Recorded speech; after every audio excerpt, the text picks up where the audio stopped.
Getting medication into your cat is so super stressful, and coming out of the vets with a handful of tablets, wondering how on earth you're going to get them in, is so difficult for us and for your cat.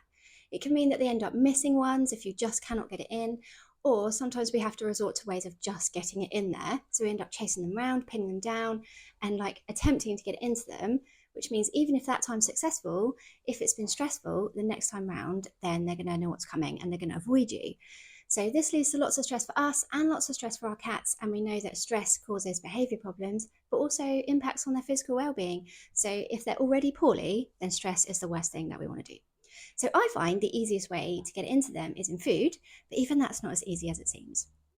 I'm Lucy Hoyle, I'm a cat behaviourist and author, and today I'm going to give you 3 tips on how to get tablets into your cat using food.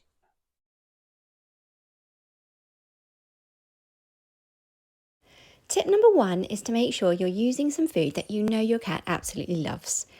So you can use their regular meals if you know that they scoff it all and they can't wait to be fed and they love it, that's fine. But for lots of cats, you might have to introduce a treat instead.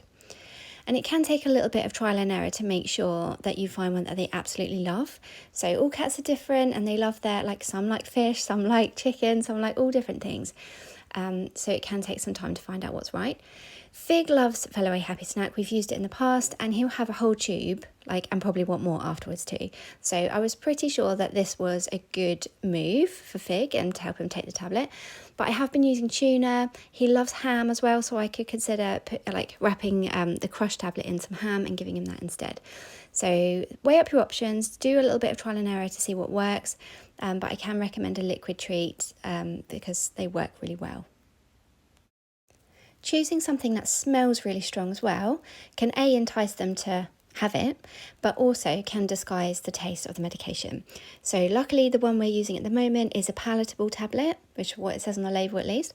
So it shouldn't be aversive, but for some other medications, especially like liquid ones, you might find that actually the taste or the smell can lead them to avoid it. So if we can have something that's super smelly, then that can help disguise that. So tuna normally goes down pretty well, but anything else that's really strong smelling can help there too. My second tip is to use a tablet crusher.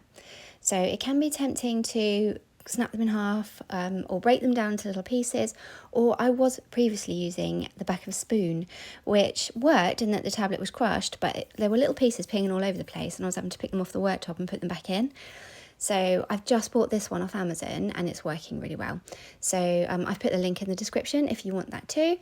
But we really want to grind it down to a fine powder so that you can easily disguise it in the food. Like, we don't want them having to crunch anything. You don't want it being so large that they can spit it out again. So we want it as fine as can be.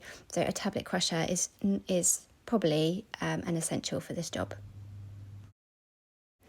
My final tip is to make sure you put just enough food down to disguise the medication, but without putting too much down, because you might find if there's loads on the plate that they eat around the tablet, or if you've mixed it well, then you won't know how much they've had if they do leave some behind. So I was careful just to squeeze a small amount in that just disguises the tablet rather than the whole tube at once, because if he did leave some behind, then I wanted to make sure he definitely had the tablet. Also, I was making sure to put it in a small space. So I've piled up the little bit of Happy Snack in that little pile there, because if I'd spread it around the plate a little bit, then chances are he might miss some, or he might not get it all. So if he wants to eat this treat, he has to eat the bit with the medication in. I've not given him any other choice.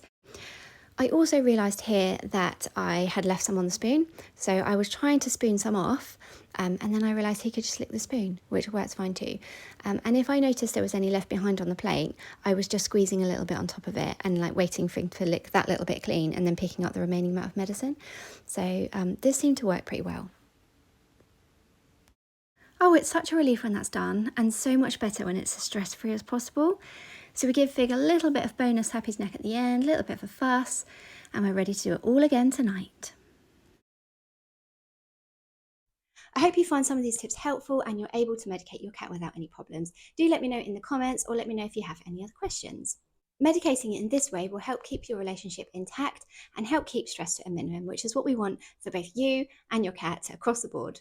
But take care for now. I will see you next time.